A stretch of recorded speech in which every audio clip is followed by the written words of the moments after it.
Prefeito, o subúrbio teve uma UPA construída aqui pelo governo do estado e agora a prefeitura também faz a sua UPA. Há uma expectativa muito grande da população com relação a essa UPA em Piripiri, que era um posto que já atendia a comunidade. O subúrbio tem um certo carinho com aquele lugar. E o senhor reformou, ampliou, fez a UPA. Na verdade, virou um grande equipamento da cidade aquilo ali. Quais são os benefícios diretamente que a população terão ali nessa UPA, prefeito? Bem, nós vamos ter que nos reaculturarmos com uma coisa. Não vai ser mais por ordem de chegada, porque emergência e urgência 24 horas, você tem que atender de acordo com a gravidade do problema. Então a secretária acabou de fazer o discurso dela nesse sentido. Não adianta as pessoas dizerem, eu estou na fila há tanto tempo, porque um derrame onde está se perdendo muito sangue, um AVC, um infarto do miocárdio, são problemas gravíssimos que tem que passar na frente. Então as pessoas vão receber o cartão amarelo, verde, azul e o vermelho. Então quando o problema for emergente, mas for não tão grave, vai receber o verde.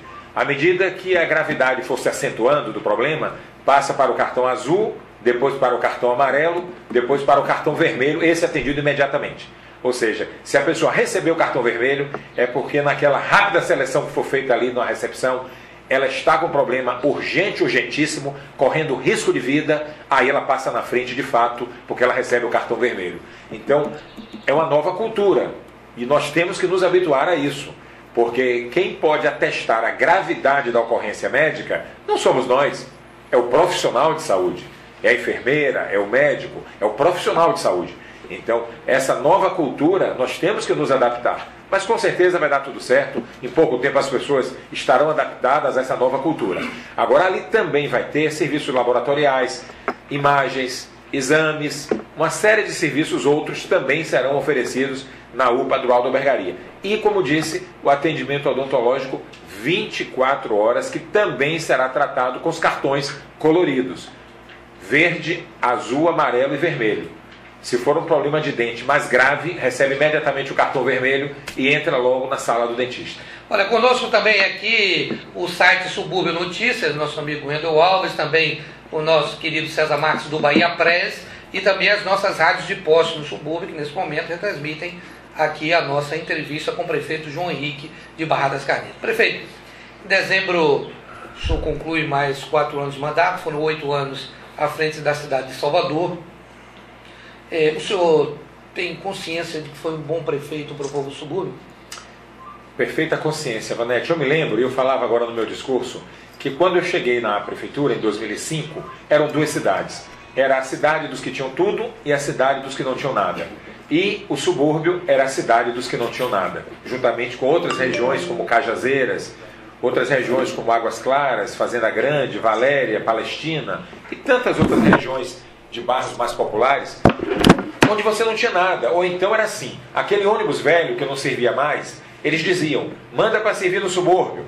Aquela ambulância velha, que não era do SAMU 92, porque o SAMU 92 só chegou em Salvador junto com João Henrique, mas aquelas ambulâncias velhas, tradicionais, antigas, essas que as prefeituras do interior mandam para Salvador 5 horas da manhã, já faz fila na BR, aquela ambulância tradicional, caos, isso. O caos que as cidades ricas da região metropolitana de Salvador, ao invés de construírem lá seus postos de saúde de média e alta complexidade e seus hospitais da criança, da mulher, do idoso, não. Prefere botar as pessoas na ambulância e mandar para Salvador. Então, aquelas ambulâncias velhas, antigas, essas que a gente vê entrando pela BR aí, todo dia a partir de 5 horas da manhã, quando ela ficava muito velha, ela não servia mais para servir na Barra, na Graça, na Ondina, na Pituba, mandavam ela para servir no subúrbio. E não era só ambulância não, era os ônibus, era assim com os ônibus, era com os postes de luz. Você foi vereador, você deve se lembrar disso. Tudo que era equipamento público, que era velho, sucata, obsoleto, não servia mais, aí mandavam para servir no subúrbio. Então a população do subúrbio ficava assim, poxa, eu gostaria de ter uma praça como aquela da Pituba, eu gostaria de ter um equipamento como aquele da Barra. Agora não. Eu, a semana passada, por exemplo, estava despachando com o meu secretário de Serviço Público, Marcelo Abreu, e eu dizia para ele, sobre a Vasco da Gama, que nós vamos inaugurar agora, né? Daqui a um mês mais ou menos. Eu disse, Marcelo Abreu, você sabe qual é a iluminação que eu quero que você bote lá na Vasco da Gama? A mesma iluminação que eu botei na Avenida Suburbana. Aqueles postes azuis bonitos, com aquela luz branca bonita. É aquela iluminação de 14 quilômetros que eu botei na Avenida Suburbana que você vai botar aqui na Vasco da Gama. Ah, mas não tem dinheiro, prefeito. Eu disse, vai ter que ter.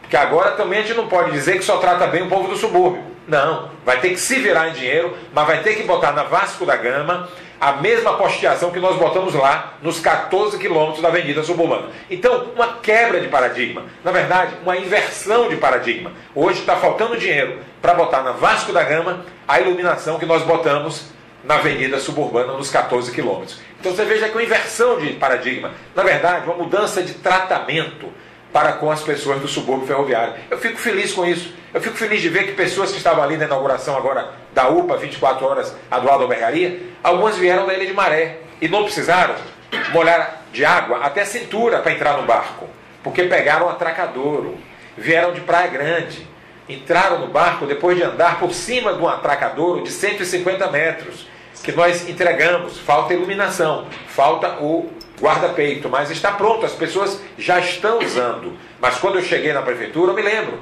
as pessoas tinham que entrar no barco depois de molhar a roupa até a cintura. As crianças, os adolescentes, os jovens, para vir estudar em Salvador, tinham que pagar R$30 cada criança. Cada criança pagava R$30 nos barcos que fazem a travessia, os barcos de Berico. Cada criança pagava R$30. Imagine uma família de 4, 5 filhos, tinha que pagar R$150 por mês. Naquela época, o salário mínimo não era como é hoje, era bem menor. E as famílias não tinham condições de pagar R$30 por criança todo mês para atravessar o mar para vir estudar aqui no continente. Isso sem levar em conta que a maioria das escolas que tem lá nas ilhas são escolas da prefeitura. Então essas crianças que eu até hoje, já há 8 anos, pago o barco, são 1.500 crianças que eu pago o barco todo dia, na verdade, é para estudar nas escolas do Estado. Não é nem nas escolas da prefeitura. 20% dessas crianças vêm estudar em escolas da prefeitura. Porque as escolas da prefeitura estão lá, na ilha de Bom Jesus dos Passos, as escolas são da prefeitura. Na ilha de Maré, as escolas são da prefeitura. Então 80% dessas crianças que a gente paga o barco para vir estudar em Salvador, é para estudar 80% delas em escolas do governo do Estado. Para ficar claro, prefeito, então deveria ser uma obrigação do governo do Estado. O município, que tem incomparavelmente menos condição, menos recursos que o governo do Estado, é quem está bancando a travessia desses estudantes para ir estudar no Colégio do Estado.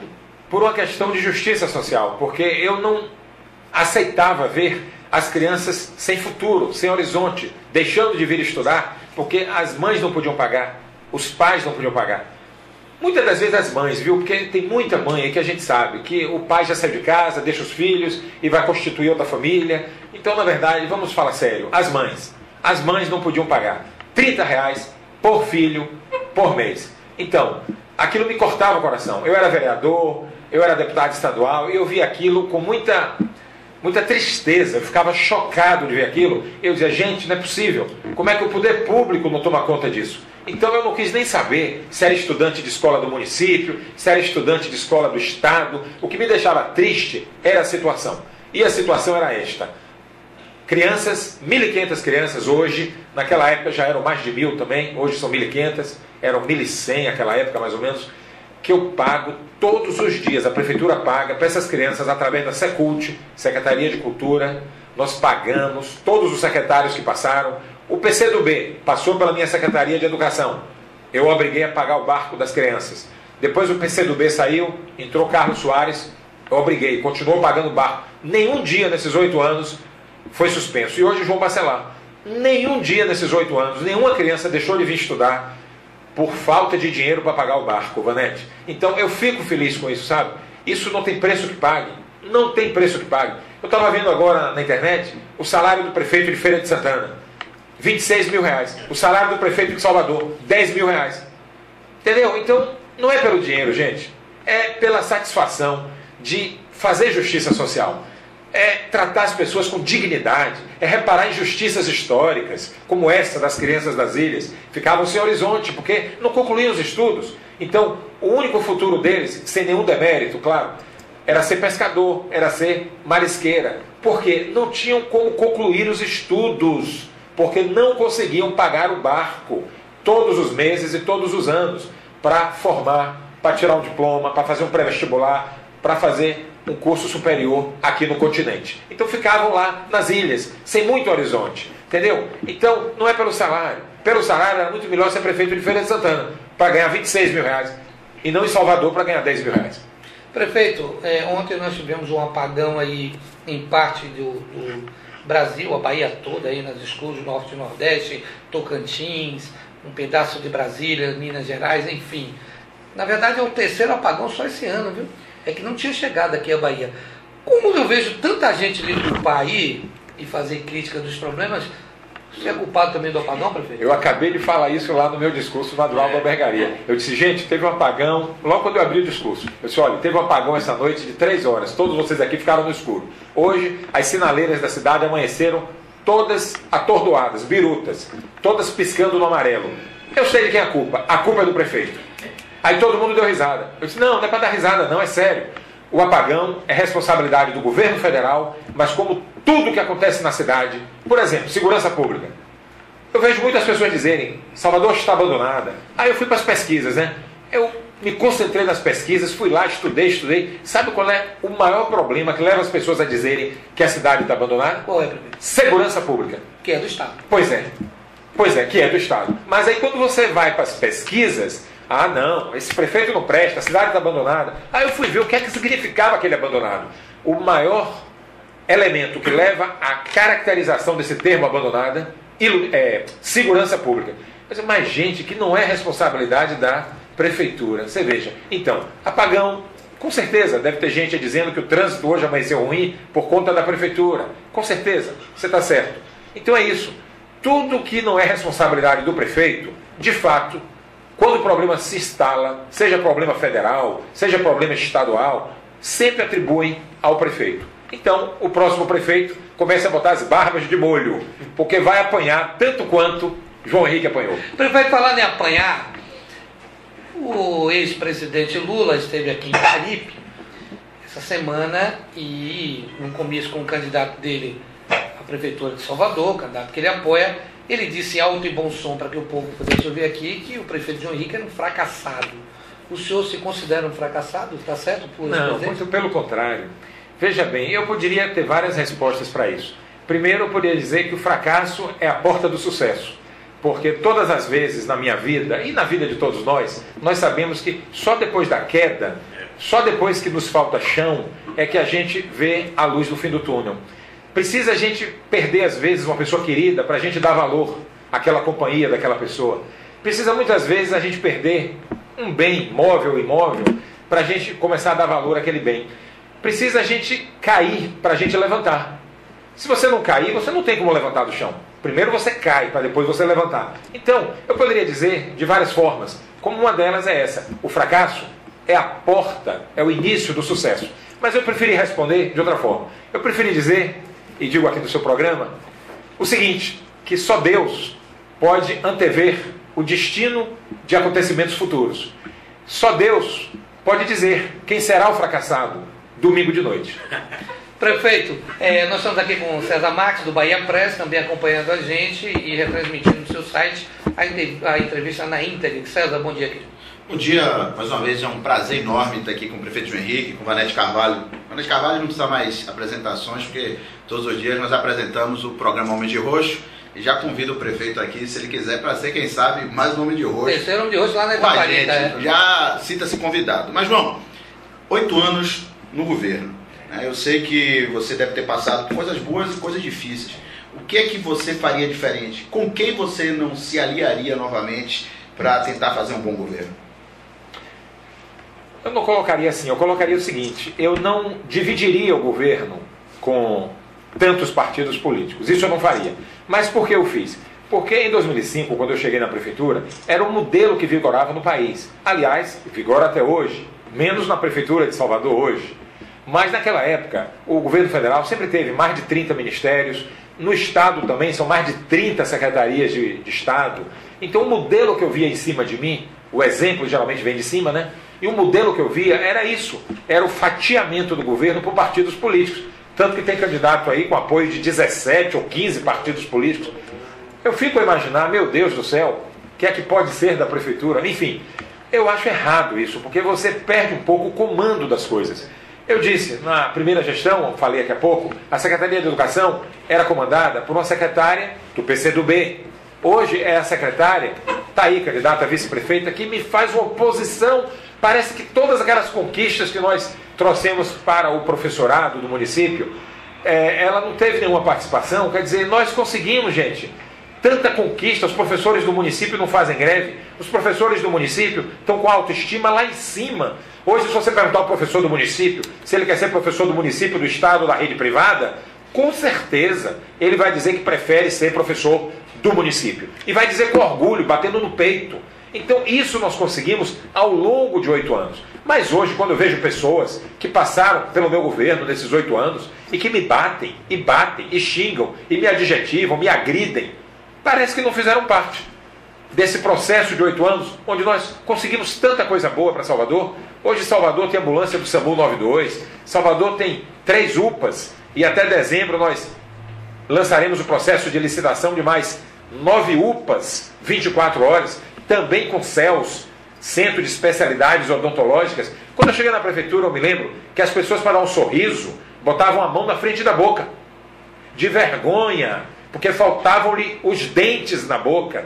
Porque quando as pessoas sentiam uma dor de dente, só tinha uma opção: extrair o dente.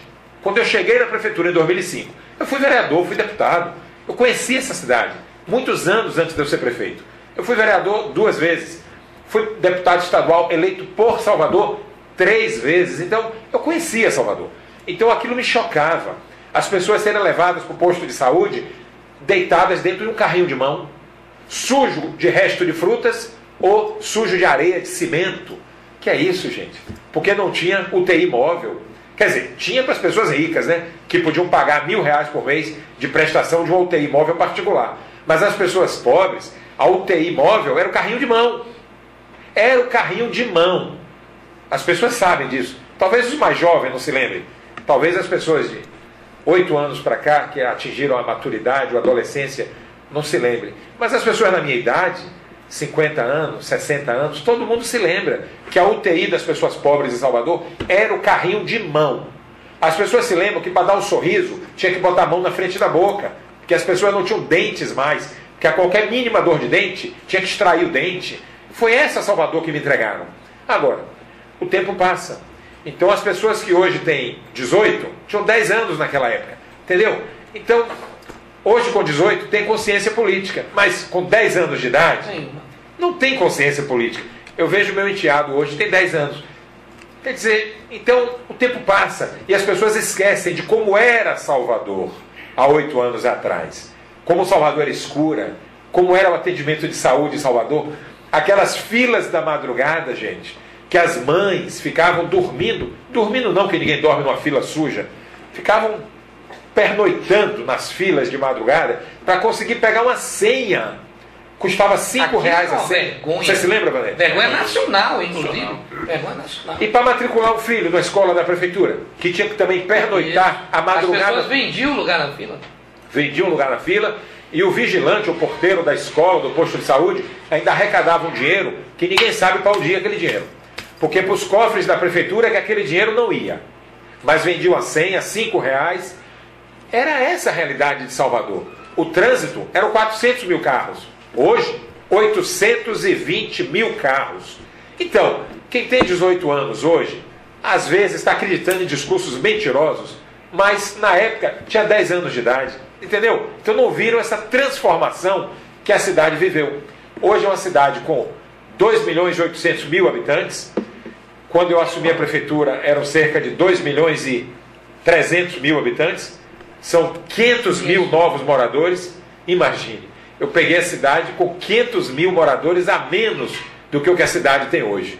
Entendeu? Então as pessoas hoje chegam numa idade, mas não tem como comparar, porque não tem um paralelo. Quando a consciência política chega aos 17, aos 18, a pessoa naquela época tinha 9, 10 anos de idade, era uma criança. Então não tem paralelo de comparação, sabe? Então fica meia dúzia de pessoas aí que me fazem oposição, dizendo que a cidade está abandonada, quando o maior problema do abandono é a segurança pública, que não é responsabilidade de prefeitura, mas sim de governo de estado. Está aí a votação do soldado Prisco. Está aí. É uma das respostas. Se alguma das professoras, líderes do movimento, tivesse se candidatado também, provavelmente seria vereadora hoje eleita. Entendeu? Agora veja na prefeitura, se o funcionalismo público da prefeitura está lançando candidatos a vereador em forma de protesto. Não tem, porque a autoestima está elevada. Eu peguei 8 anos de congelamento salarial. Pois bem, assumi a prefeitura, os funcionários públicos tinham 8 anos de congelamento, reajuste zero durante 8 anos. Hoje, 150% de reajuste ao longo de meus 8 anos. Entendeu? Quer dizer, então é só fazer o paralelo, é só fazer o comparativo. Agora, como eu disse, os jovens hoje estão numa idade que já podem pensar política, falar política, discutir política. Mas há 8 anos atrás eram crianças, entendeu? Então fica difícil, não tem como comparar. Ô João, criaram uma regra na política que diz que para um governo ser bem sucedido, principalmente um prefeito, ele precisa estar atrelado ao governo estadual e ao governo federal. Você passou 8 anos na prefeitura, você esteve atrelado ao governo estadual e ao governo federal. Foi fácil governar sem estar atrelado ou estando atrelado? Como é que funciona isso? Essa regra é verdadeira? E até acrescentaria, o governador lhe ajudou? Pois é, veja bem, são várias perguntas. Vou tentar responder numa só. Não precisa estar atrelado. Em primeiro lugar, não precisa estar atrelado. O que nós fizemos no subúrbio, esses 8 anos, todas essas 64 ruas que nós pavimentamos e fizemos drenagem, o canal da Aliança, nós fizemos os ônibus amarelinhos, bairro a bairro, com a tarifa mais baixa, os novos trens da linha férrea do subúrbio, os amarelinhos. Quando eu cheguei, eram aqueles azuis e brancos, vocês se lembram? Isso. Eram os azuis e brancos completamente sucateados, a tarifa 50 centavos. O governo federal, eu volto depois ao conteúdo dessa pergunta, mas veja bem, o governo federal naquela época, para me dar esses trens amarelinhos, ele queria que eu aumentasse a tarifa. Dizia o seguinte para mim: mas você vai entregar trens novos, você tem que aumentar a tarifa? Eu digo, não tem como aumentar a tarifa, porque vocês não conhecem a realidade do subúrbio. Vocês não sabem que 50 centavos para a população do subúrbio já é uma tarifa cara, não dá para aumentar. Mas como é que a gente vai mandar trens novos e logo depois a gente vai mandar recurso para botar ar-condicionado nos trens? Aliás, até hoje eu aguardo esse ar-condicionado, viu? Não mandaram. Não mandaram, o ar-condicionado não veio, não sei se foi porque entrou no período eleitoral esse ano, né? E esse ano tudo virou política, então não mandaram o ar-condicionado dos trens do subúrbio. Mas pelo menos mandaram os trens. Posso esclarecer isso, prefeito? Porque a gente ouve aqui no subúrbio as pessoas fazendo uma crítica direta ao prefeito que prometeu o ar-condicionado e o ar-condicionado não veio. Então, o senhor está dizendo que o ar-condicionado não veio porque o governo federal não mandou o recurso do ar-condicionado. Sim, porque o recurso dos trens, ele vem sempre do governo federal. Agora, a operação de manutenção dos trens, essa foi passada para mim, é cerca de 1.200.000 por mês, para que eu recebesse os recursos para concluir o metrô trecho Bonocô. Foi imposta naquela época esta condição: ou você assume o custo de manutenção mensal dos trens do subúrbio, ou a gente não manda o recurso para concluir o metrô Estação da Lapa até Rótula do Abacaxi. Foi dessa forma? Foi desta forma, foi de forma imposta. Pois bem, a imposição foi posta, eu não tinha alternativa, tinha que aceitar essa imposição. Aceitei a imposição, foi quando neste momento também que eu aceitei esta imposição de, para concluir o trecho metrô do Bonocô, eu teria que aceitar a manutenção mensal de 1.200.000 dos trens do subúrbio, que eles também naquele momento colocaram o ar-condicionado. Foi naquele momento que eles disseram: e você ainda vai receber para os trens do subúrbio ar-condicionado, o recurso financeiro para colocar ar-condicionado. Inclusive no Rio de Janeiro, esse ar-condicionado seria colocado nos trens do subúrbio. Pois bem, esse dinheiro nunca chegou, nunca veio. Eu fiquei de mentiroso. Agora estou tendo a oportunidade aqui falando ao povo do subúrbio, numa rádio de muita audiência, essa rádio de vocês, a Maré FM, esclarecer as verdades. Nós estamos a poucos dias das eleições, eu estou há 2 meses de deixar o mandato, me sinto no direito de falar todas as verdades. Verdades que eu não falei ao longo desses 8 anos. Por quê? Apesar de ter ficado isolado politicamente, agora respondendo a sua pergunta, isolado politicamente, você veja que nunca deixei de pagar o funcionalismo em dia, nunca deixei. Para a semana dia 30, o dinheiro vai estar na conta de todo mundo com reajuste de 150% ao longo desses 8 anos.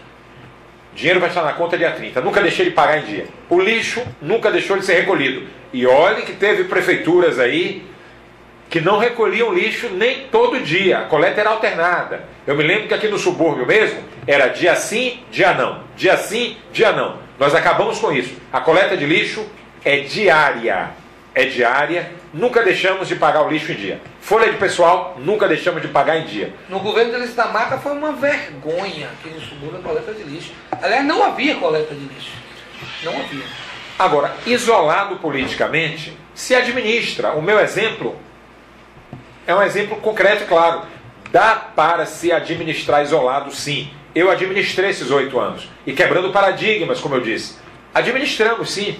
Agora, esperei. Ao longo desses 8 anos, eu ficava sempre esperando aquela ajuda prometida, aquele apoio prometido. Então, pelo bem da cidade, você tem que ser paciente. Você tem que esperar a ajuda prometida. Foi o que eu fiz. Eu fiquei sempre esperando a ajuda prometida. Só que a ajuda prometida nunca veio. A verdade é esta. E agora nós podemos dizer, a ajuda prometida nunca veio. Talvez tenha sido até uma maneira de me deixar imobilizado, de me deixar sem fazer críticas, sem assumir uma postura de oposição. E conseguiram, porque em nome do povo de Salvador, aguardando pelo povo de Salvador, eu fiquei esses anos todos esperando as ajudas prometidas. Prefeito, o senhor disse, agora resolvi falar e contar e tal, coisas que o senhor tinha apanhado, que foram injustas, na sua opinião. O senhor resolveu chutar o balde mesmo, por quê, prefeito? Porque a ajuda prometida não chegou, entendeu, Vanete? Então, chega uma hora que o mandato está terminando. Você tem que prestar contas à sociedade. As pessoas que votaram em você. As pessoas que, assim como eu, aguardaram essas parcerias. As parcerias não vieram. O meu mandato está acabando. E eu me sinto no dever de prestar contas à sociedade.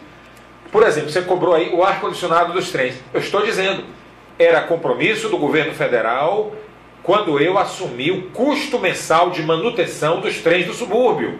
E eu ainda digo mais, eles queriam que eu aumentasse a tarifa dos trens do subúrbio, como eu acabei de falar para vocês. Eu não aumentei, eu segurei a tarifa em 50 centavos, até hoje é 50 centavos. Não aumentei a tarifa dos trens do subúrbio. Estudante é 25 centavos. Eles queriam, me pressionaram para aumentar a tarifa. Eu não aumentei a tarifa. Prefeito, já que a gente está falando de trem, por que eles querem colocar na conta do senhor os 6 quilômetros do metrô? A culpa é sua, prefeito? A culpa é sua? Pois é, eu gravei essa semana um direito de resposta. Quando ia para a televisão, caçaram meu direito de resposta. Você foi censurado, João? Censurado, imagine. O Brasil de hoje, 25 anos depois que a ditadura foi banida do nosso país, se falar em censura, mas censurar também o que é mais grave. Um direito de resposta, eu nunca vi isso em minha vida. Eu tenho 53 anos de vida. Eu nunca vi em minha vida censurar direito de resposta. Ora, quando se censura um direito de resposta, é porque o que se afirmou, então, era o quê? Era mentira. A pessoa afirmou a mentira. Aí o cidadão vai se defender, consegue no tribunal um direito de resposta, aí o acusador, o Pinóquio do nariz grande, vem e censura seu direito de resposta. Ora, ninguém censura direito de resposta. Quem censura direito de resposta é porque não quer que a verdade seja restabelecida. Aí o que é que nós fizemos? Colocamos no YouTube 77 mil acessos o meu direito de resposta no YouTube. Quer dizer, 77 mil pessoas ficaram indignadas porque João Henrique teve um direito de resposta censurado, quando só queria restabelecer a verdade. Então, o mentiroso não queria que João Henrique restabelecesse a verdade. O que é que o senhor disse do YouTube, prefeito? A verdade, eu fiz um rápido histórico em 50 segundos. Não é? Uma capacidade que poucas pessoas têm de resumir uma história de 8 anos em 50 segundos. Mas eu consegui resumir em 50 segundos o histórico de 8 anos. Cheguei na prefeitura, as obras estavam paradas. 2 mil operários em casa, sem receber salários, em férias coletivas forçadas, obrigatórias. Fui a Brasília com o presidente Lula, consegui o recurso, mas consegui com essa condição, de assumir o custo mensal dos trens do subúrbio. Isso não tem problema. Eu assumo o custo mensal dos trens do subúrbio, mas eu preciso concluir o metrô trecho Bonocô. Aí o recurso veio, mas não veio do ar-condicionado dos trens do subúrbio. Esse faltou, até hoje não veio. E não sei se vai vir mais. Mas enfim, consegui então concluir o trecho Bonocô. Mas o governo federal também impôs o seguinte: vamos dar para você concluir, mas só 6 quilômetros. Você não vai concluir 12 quilômetros, porque nós não temos dinheiro para 12 quilômetros. vamos concluir, mas somente 6 quilômetros. E aí o governo federal vem e toma a decisão. Corta-se o metrô pela metade, encerrando na rótula do Abacaxi. Quando deveria encerrar na estação Pirajá, para atender a população, inclusive de Cajazeiras, de Águas Claras, de Fazenda Grande, de toda aquela região. Não.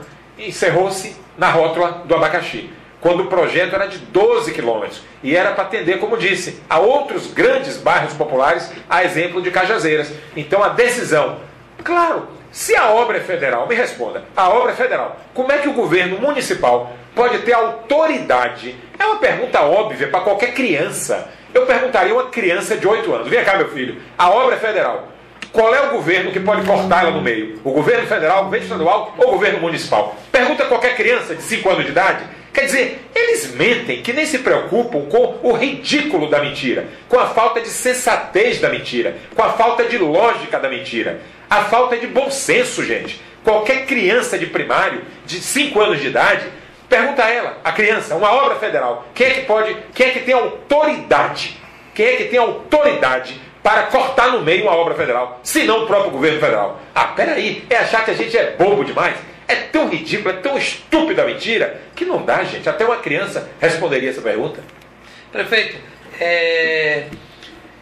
o senhor sai de uma eleição e uma reeleição na cidade de Salvador, com votações históricas, deixa agora a cidade e vai assistir a posse do novo prefeito, transmitir o cargo dia 1º de janeiro ao novo prefeito da cidade. O que o João Henrique vai fazer depois do dia 1º de janeiro? Continua na política? Vanete, eu tenho visto aí umas pesquisas que têm chegado às minhas mãos, estimulando a uma candidatura de governo do Estado. Por quê? Ser prefeito de Salvador, eu acho que é mais trabalhoso do que ser governador do Estado. E você convive muito com o interior do Estado. Por exemplo, eu mesmo sou do interior. Eu falava agora lá na UPA, do lado da Albergaria. As pessoas do interior, como eu que nasci no interior, vêm morar em Salvador. Por quê? Poxa, você quer um emprego para sustentar sua família, é mais fácil na capital. Ainda mais agora com a seca lá, matando gente no interior da Bahia. 100 municípios na miséria. Estado de calamidade, me parece. 100 municípios, na seca. Então, todo mundo vem morar em Salvador. Problemas de saúde de média e alta complexidade. Uma cirurgia de média complexidade. Você não acha no interior. E quando acha, a fila está tão grande, você prefere vir para Salvador. Os prefeitos fazem política, mandando pessoas dentro das ambulâncias, das topiques, dos micro-ônibus, para Salvador. E é assim que os prefeitos acham que ganham votos. Botando gente nos carros, nos ônibus e mandando para Salvador. É a política. Isso aí para eles é fazer política. Não é fazer indignidade. Para mim isso é fazer indignidade, mas eles acham que isso é fazer política. Eles acham que isso é que dá voto. Então soca as pessoas dentro de Kombi, de ônibus, de topique, de minibus, manda para Salvador, ou dentro das ambulâncias. Pois bem, então ser prefeito de Salvador, eu diria que é uma condição precípua, uma condição sine qua non para quem quer ser governador da Bahia. Porque você vê a quantidade de pessoas que vêm via êxodo rural, seja para tratar da saúde, seja para estudar, seja para trabalhar na capital. Então quando nós passamos pela prefeitura de Salvador, a gente passa pelo chamado estágio probatório, para poder ser candidato a governador da Bahia. Eu acho que tinha que ser uma condição, uma exigência. Primeiro ser prefeito de Salvador, para depois ser candidato a governador. Porque aí você já conhece muito dos problemas do interior da Bahia, sabe? Porque a consequência, ou as consequências dos problemas do interior da Bahia, quem resolve é a prefeitura de Salvador. Ou é a cidade de Salvador. Ou é a prefeitura, ou é a cidade, ou as duas, na maior parte dos casos. Na maioria dos casos, quem resolve os problemas do interior da Bahia? A prefeitura e a cidade de Salvador. Então, deveria ser obrigatório, sabe? Como no vestibular. Você faz primeiro o 2º grau, para depois você fazer o vestibular, para depois você ingressar no nível superior. Então, para ser governador da Bahia, tinha que ser primeiro prefeito de Salvador. Porque senão pode ser um governador ruim. Com certeza pode ser um governador ruim, porque não conhece a realidade e as consequências dos desafios do interior da Bahia, como conhece um prefeito, por exemplo, que passou 8 anos à frente da Prefeitura de Salvador. Então o senhor quer ser governador da Bahia? Não é que eu queira, eu acho que impõe-se essa condição na medida em que as pesquisas começam a chamar por conta dessa experiência. O problema é a experiência que você adquire, sabe? É como você fazer um doutorado. É isso, é como você fazer um doutorado. Então você se habilita, você se capacita para tal. Passando por um doutorado, você então agora é doutor. Entendeu? Então eu diria isso, que você passando por uma prefeitura como essa, 26 capitais, né? Salvador, 25ª mais pobre. Receita pública per capita. O que é receita pública per capita? Vamos esclarecer aqui para quem não sabe. É pegar o tamanho da receita de Salvador e dividir pelo número de pessoas que moram em Salvador. Quando você pega a receita de Salvador e divide pelo número de pessoas que moram aqui, você fica em 25º lugar de 26 capitais. Ou seja, Salvador é a 25ª capital mais pobre do Brasil. A penúltima. A penúltima. Só ganha de Palmas, capital do Tocantins, que é uma cidade nova. Me parece que construída há 60 anos. Salvador tem 4 séculos e meio. Cidade antiga, primeira cidade do Brasil, primeira capital do Brasil foi Salvador. Mas nós somos a 25ª mais pobre. Porque o que caracteriza Salvador? A habitação informal e o comércio informal. O que é informal não paga imposto. Se não paga imposto, não tem renda nos cofres da prefeitura. Entendeu? É lógico. Tudo é muito lógico. Então, para ser governador, eu acho, depois dessa experiência de 8 anos, tem que ser primeiro o prefeito de Salvador. Ô João, a gente falou aqui de sucessão. Qual o conselho que você daria para o próximo prefeito de Salvador? Se lhe fosse pedido um conselho, qual o conselho que você daria? Não dividir o governo com partidos políticos. Não deve. Como faz hoje a presidência da República, como fazem vários governos de Estado, como eu fiz também no meu passado. Eu acho que não deve dividir o governo com partidos políticos. Não deve. Porque perde o comando, perde o controle. E você passa a ter prefeituras paralelas, trabalhando contra você às vezes. Veja hoje, por exemplo, os que falam mal de mim são aqueles que se elegeram vereadores ou vereadoras depois de participar do meu primeiro governo. Então você ainda tem os ingratos. Você ainda tem isso, os ingratos, que se elegem vereadoras e vereadores para depois fazer oposição a você, quer dizer, não contribuir mais com a gestão. Parece que não foram eleitos pela gestão. Nós poderíamos elencar aqui um rol. Teria um rol de vereadores. Alguns até não conseguiram, e algumas até não conseguiram se reeleger agora, porque foram ingratos. E o povo percebe isso. E o povo vê quem é ingrato. Quantos vereadores, prefeito, o senhor conseguiu eleger aí do seu arco de amizades? Eu creio que nós temos aí cerca de 10 amigos mais próximos, assim, que se elegeram vereadores em Salvador agora. Então o senhor fez, na sua conta aí, mais vereadores do que o PT fez e que o Democrata fez? Mais ou menos. Eu não fiz essa conta ainda com exatidão, não, porque, como eu disse, na política tem uma palavra que está muito presente no dicionário da política que se chama ingratidão. Entendeu? Então é muito difícil você ter essa conta exata, porque esse termo está muito presente no dicionário da política, a palavra ingratidão. Ô João, muita gente que mora na Barra, na Pituba, no Itaigara, Caminho das Águas, diz que você não trabalhou pela cidade. Mas quando a gente vem aqui no subúrbio e que a gente acompanha você inaugurar uma UPA, a gente sente que o povo do subúrbio está muito satisfeito com você e o subúrbio é outro. Essa observação que eu estou fazendo, ela é verdadeira? É isso mesmo? Esse sentimento que eu tenho é correto? Olha, o público que mora na Barra, na Graça Longina, tem uma preocupação maior, que não é a mesma preocupação da população do subúrbio. Aqui no subúrbio falta tudo. Então aqui falta asfalto, aqui falta empregos, aqui falta segurança, saúde, educação, tudo de modo geral. Na Barra, o problema maior é segurança pública e trânsito. Então vamos lá. Segurança pública não é responsabilidade da prefeitura. Problema de carros na rua. Quem é que está incentivando o IPI zero? É a prefeitura de Salvador, por acaso? Pelo contrário, a prefeitura de Salvador está perdendo, em média, 6 a 7 milhões todo mês de FPM por conta desse programa IPI zero. Por que as pessoas se aborrecem? Algumas pessoas se aborrecem. Quando você fala o óbvio, você até já disse isso algumas vezes. Porque eu falo óbvio e as pessoas se zangam. Velho, você tem em torno de 60 mil carros emplacados novos na cidade toma de vender carro, a Caixa é a mesma. Eu conheço um pouco o prefeito de trânsito e posso lhe dizer que a estrutura da nossa cidade, do ponto de vista de trânsito, não suporta a Caixa, não suporta o fluxo de veículos que nós temos. E colocar mais veículos na cidade é, no mínimo, perdão, irresponsabilidade. Por que as pessoas se aborrecem quando você fala o óbvio? Quando você diz isso, eu não gosto. Pois é, eu fui falar isso, virou capa de um jornal que me odeia, né? Tem um jornal aí famoso, que é centenário, que me odeia. Não sei por que me odeia. É uma relação de amor e ódio, não sei o que é, Vanete. Mas eu fui falar esse óbvio, eu fui capa, e aí começou a me bater, começou a dizer que eu não queria que as pessoas comprassem carro. Não é isso, gente. O que eu quero é que a cidade tenha um bom transporte de massa. E esse bom transporte de massa poderia ser, já está rodando inclusive, se fosse BRT. Mas aí o governo federal se juntou aí e tomaram a decisão de botar metrô na paralela. Ora, gente, o BRT da paralela já estaria rodando, já estaria funcionando. Certíssimo. Não é? E o próprio nome já diz, carro de passeio, não é carro para trabalhar, não é carro para sair no dia a dia.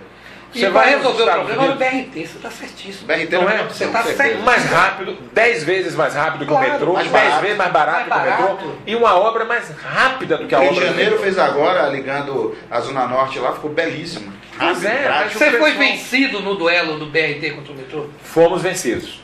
Fomos vencidos porque foram dois poderes mais poderosos contra um poder pouco poderoso, que é a Prefeitura de Salvador.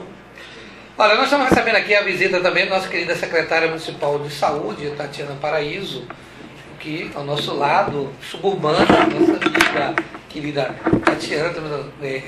Tivemos a oportunidade de conhecê-los antes de ser secretário do município, mas uma médica competente, uma pessoa altamente dedicada, que o prefeito queria nos roubar aqui do subúrbio, levando a secretária para trabalhar. Depois, o prefeito João Henrique tem uma ligação tão forte com o subúrbio, se apaixonou pelo subúrbio, não poderia pensar diferente e eleger uma suburbana aqui também para ser e se apaixonou a sua esposa. Se apaixonou. Terminou tentando levar a nossa querida Tatiana Paraíso. Querida secretária, um prazer enorme tê-la aqui. Você, que é conhecida já do povo do subúrbio, moradora aqui, sempre com a gente de Santo Tomé de Paris, minha vizinha, uma pessoa querida, de bem, uma honra tê-la aqui. E parabéns hoje também pela UPA no subúrbio, uma prova incontestável do seu compromisso com a sua agência, né, secretária? Bom dia. Bom dia, Vanete, bom dia, ouvintes. Não podia ser diferente, né, Vanete? A gente que sabe da realidade, a gente que gosta do subúrbio, não podia nunca fazer diferente. Me responda uma coisa, como é ser hoje companheira do prefeito, esposa do prefeito da cidade, a responsabilidade aumenta, a atenção é toda voltada a qualquer coisa, não pode dar um passo errado do ponto de vista político, social, né? É tanto trabalho, é tanta coisa para fazer, que não dá nem para pensar. Você vai, as coisas vão acontecendo, você vai fazendo, é por aí. O prefeito é um bom esposo? Ah, excelente. Dedicada? É dedicadíssimo. Ah, que bom. Olha, secretária, parabéns mais uma vez. A casa é sua, fique à vontade. Sabe que você é uma grande amiga. Nós temos, eu e a Silvana, temos um carinho muito grande por você. Eu tive a oportunidade de dizer isso ao prefeito, que eu acho que ele fez uma boa escolha, não. Ele fez uma excelente dupla escolha. Primeiro, escolher como secretário de saúde. Eu sei que você é uma pessoa competente e faz um bom trabalho na secretaria. Segundo, por ter escolhido, na minha opinião, a melhor esposa que ele podia escolher. Parabéns. Vanete, aí você vai ter que descontar, porque vindo de amigo, né? Ele está até mais jovem. O prefeito melhorou muito. Melhorou muito. Agora não pode ser a mesma coisa a secretária Tatiana, não. Acho que o prefeito meio acabadinho. Prefeito, querido, você falou já que pode acontecer, claro, se rodar e cair no colo a candidatura, obviamente o João Henrique pode ser candidato a prefeito de Salvador. A governador. Perdão, a governador do estado da Bahia. Você está hoje no Partido Progressista, tem uma ligação forte com outros partidos, exemplo do PTN, onde você tem lá grandes amigos. Já pensa em partido para ser candidato? Não, ainda não, Vanete. Vamos estudar com muito cuidado, muito carinho. Veja que o nosso querido Theo Sena agora, por exemplo, não conseguiu a reeleição por causa de partido. Léo Crete também, a vereadora, foi problema de partido também, porque teve votação também muito boa, mais de 7 mil votos. Eu perdi minha reeleição por conta da legenda também. Por conta de partido. Tive 8 mil votos e perdi. Pois é, então é uma coisa muito delicada essa questão de partido. Já o PTN, que ninguém acreditava, que é um partido pequeno, que não tem nem tempo de televisão, fez 6 vereadores. Então, essa coisa de partido é muito delicado. Agora, as pessoas do Brasil votam mesmo é na pessoa, não é no partido, não. Pode reparar, o PT está perdendo no Brasil inteiro, mas está ganhando em São Paulo. a figura do Haddad, né? Uma figura simpática, uma figura leve. Então, no Brasil, as pessoas votam na pessoa, não é no partido. Então entendeu? esse foi o segredo do seu sucesso, prefeito? As pessoas de Salvador votaram em João Henrique, não votaram no partido que ele estava? Ah, sim, tanto que eu concorri à primeira eleição por um partido, a segunda eleição por outro partido, e vencemos as duas, né? Numa eleição, derrubamos a direita, na outra eleição, derrubamos a esquerda. E se tivesse candidatura de João Henrique agora pela terceira vez, eu derrubava de novo. Agora eu derrubaria a direita e a esquerda. Então na política o senhor quebra paradigmas, né? Com certeza, que a força de Deus é maior. Nisso? Se fosse candidato de novo, terceiro mandato, derrubaria a você direita e a venceria a esquerda. eleição de novo? E derrubaria a direita e derrubaria a esquerda. Entendeu? Porque é assim, Vanete. As pessoas gostam muito das posições de centro, das posições equilibradas. Entendeu? As pessoas não gostam de pessoas que extrapolam, que exageram, que cometem excessos. As pessoas gostam de equilíbrio. A vida é o equilíbrio, né? O ser humano é um ser equilibrado. E as pessoas não gostam de posturas de desequilíbrio. Com certeza nós venceríamos, se fosse possível concorrer uma terceira vez. Como não é, vamos partir para cima. É como eu disse, é preciso cair para levantar. Se você não cair, não tem como levantar. Você só cai se você estiver no chão. Então, olhar para cima, levantar. Próxima candidatura, governo do Estado. O prefeito está nadando ainda? Hoje eu nadei. Hoje eu nadei. Quantas horas para nadar, prefeito? 4h30. Nada há quanto tempo, mais ou menos? 1h30. Está fazendo a travessia da Santa Amélia de Maré? Não, esse ano não deu para fazer. Esse Da ano última não vez, deu. prefeito, você não perdeu, os caras nadaram de costas. Eu soube que o prefeito está nadando mais rápido que o ferryboat. Eu soube disso. Aliás, esse ferryboat, a gente até fez um conselho na Com nossa certeza. equipe. Mais A rápido gente que o queria fazer um ferryboat, com pedido. certeza. Eu soube Se o disso. senhor puxasse o ferryboat, prefeito, da próxima vez, porque, pelo amor de Deus. Inclusive, eu sou apaixonado, tem uns amigos do senhor que nadam com o senhor, que quando o senhor está perdendo, está lá Os atrás, caras nadam de costas. os caras nadam de costas para você passar na frente. Tem uns colegas do Salvamar que me dão essa canja assim. Porque também a turma do Salvamar, né? A turma do Salvamar é profissional, aí não dá para competir com eles. Realmente, eles tem uma hora que eles começam a nadar de costas para nós, amadores, começarmos a chegar mais próximo deles, né? O prefeito, já quem está falando de esporte, Salvador está preparada para receber a Copa do Mundo 2014 e a das confederações no ano que vem? Salvador tem uma coisa que nenhuma outra cidade tem, que é o seu povo. Né? O nosso diferencial está no nosso povo. A receptividade, o carinho, o bem receber de nosso povo é único. É único, só Salvador tem. Então, mesmo que a gente não tenha ainda metrô na Copa, mesmo que a gente não tenha ainda determinados hotéis de beira de mar que a gente está lutando para tentar ter, mas os órgãos de controle externo estão aí para frear nossa gestão a todo momento, você sabe disso, a todo tempo. Quando a gente pensa que a fronteira do limite deles chegou, eis que não chegou. Eis que vem uma ação civil pública, eis que vem uma ação de não sei o quê. Sempre vem uma ação, né, dos órgãos de controle para frear o ritmo de nossas ações e de nossa gestão. Você considera que sua gestão foi perseguida? Não é perseguida, Vanete. O problema é que a Constituição Federal de 88, ela não estabeleceu limites muito claros e nítidos para a ação dos órgãos de controle. Então, o IFAM, IPAC, aí você tem MP, você tem TCM, enfim, uma série de órgãos de controle que não deixam a administração ganhar ritmo, ganhar fôlego. Não ganha.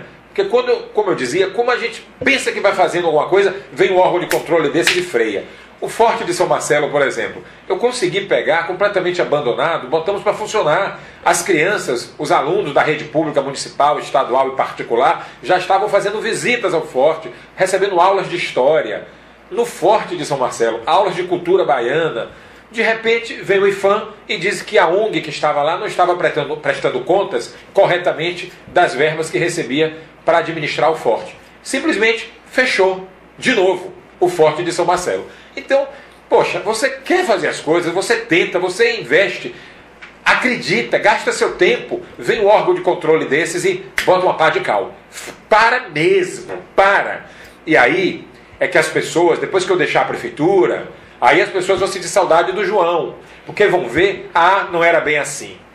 Não era bem assim. Por isso, porque vão ver que trânsito, segurança, mobilidade, tudo, saúde, educação, não é figura do prefeito. É uma estrutura, gente. São estruturas pesadas. São órgãos de controle o tempo todo freando as coisas. Não deixam as coisas andar. Você quer fazer as coisas ganharem velocidade? as coisas não ganham velocidade, porque a Constituição de 88 deixou os órgãos de controle, infelizmente, com poderes ilimitados. E a prefeitura, essa não, essa tem poderes limitados. Prefeito, nosso querido Wendel Alves, do site Subúrbio Notícias, também quer fazer uma pergunta ao prefeito para encerrar, né?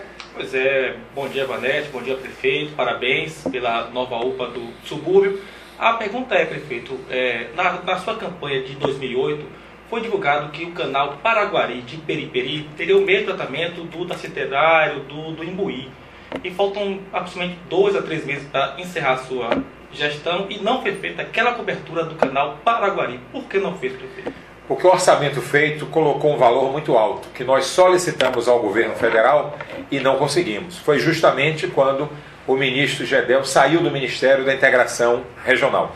O ministro conseguiu mandar para a gente verbas para a Centenário, para a reforma completa do Imbuí e agora para esta obra da Vasco da Gama. Nós temos que ser justos.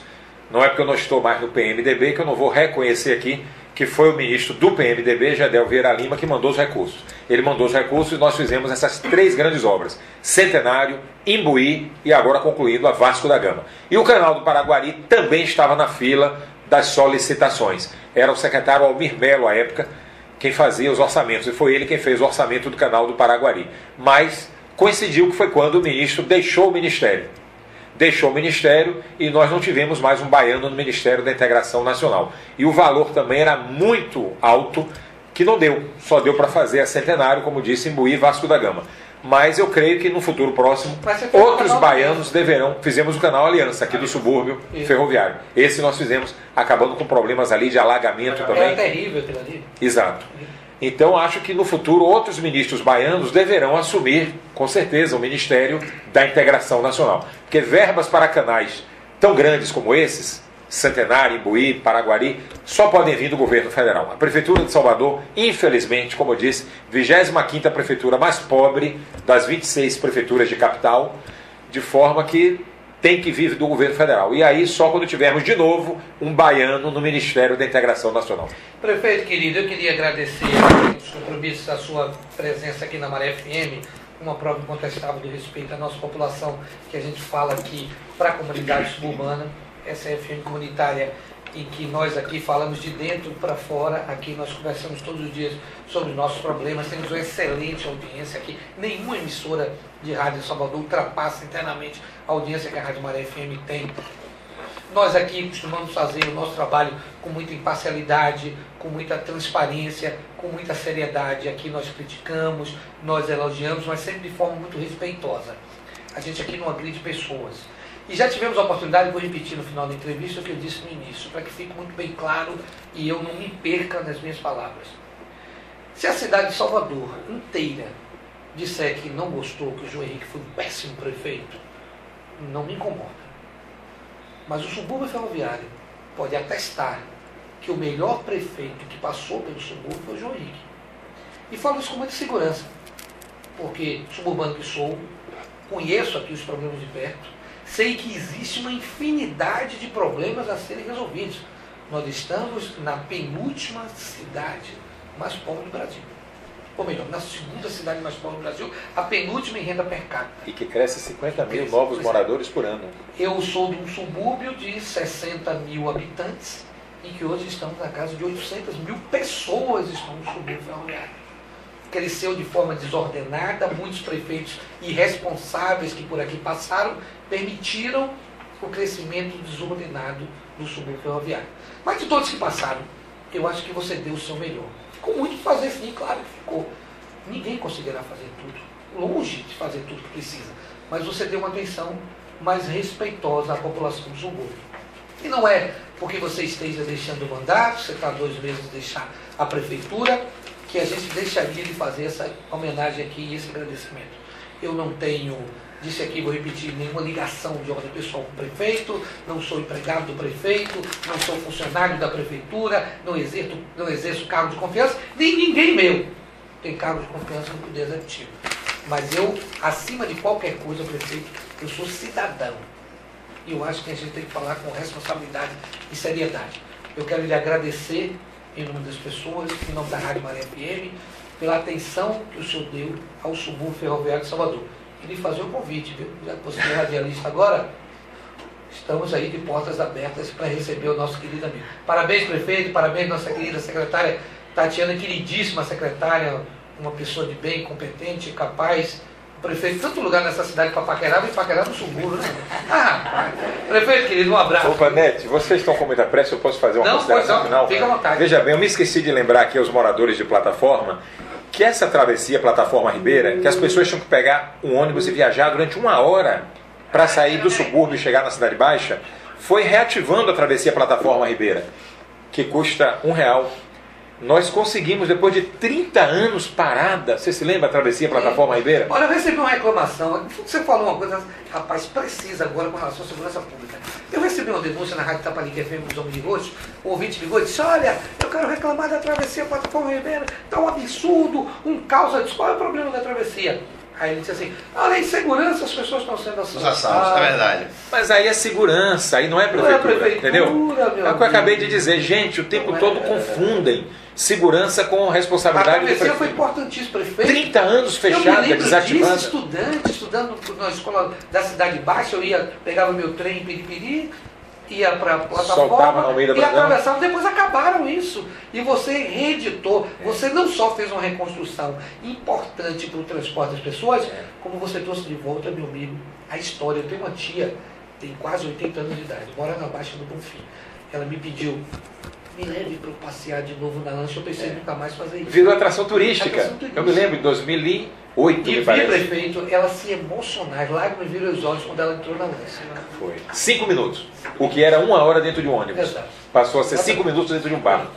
Entendeu? Então as pessoas têm essa gratidão pelo que nós fizemos no subúrbio ferroviário.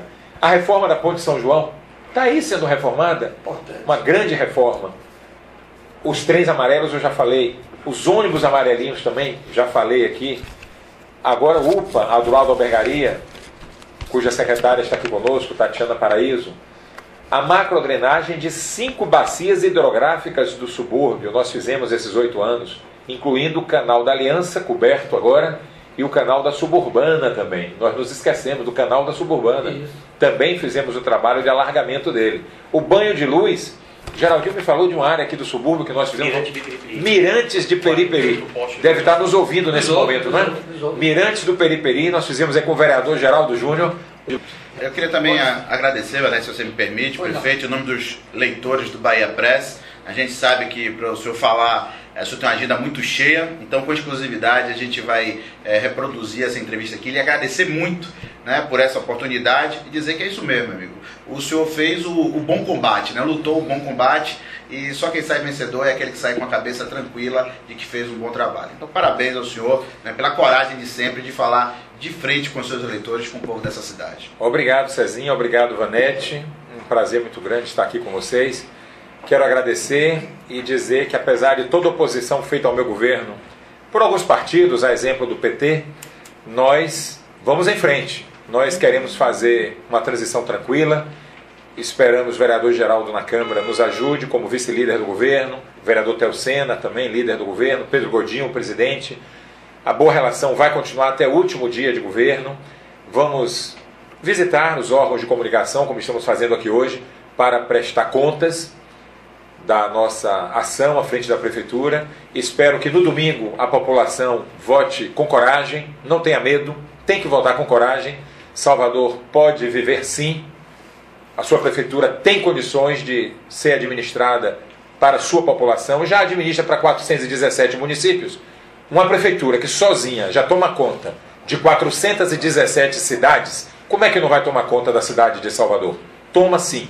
Eu tomei conta esses 8 anos, fui atendendo aqui 12 milhões de baianos que diariamente adentram na nossa cidade atrás de serviços de saúde, de educação, atrás de empregos. Então, se eu administrei sozinho, sem apoio de presidente, sem apoio de governador, sem apoio de nada, e administrei todos esses anos para 12 milhões de baianos, como é que precisa de muleta? Não precisa de muleta, não. Tem que administrar sim, com competência, isso sim, com competência e com coragem, sem medo de ameaças, sem medo de chantagens, sem medo de nada, administrar com competência. Então que Deus escolha o melhor para Salvador no domingo. E nós estaremos para fazer uma boa transição, entregar a prefeitura em ordem, com as contas em dia, e pedir ao próximo prefeito que trate o subúrbio ferroviário com carinho e com dignidade, como nós tratamos esses 8 anos. Obrigado a vocês, que Deus abençoe a todos vocês e a todo o querido subúrbio ferroviário.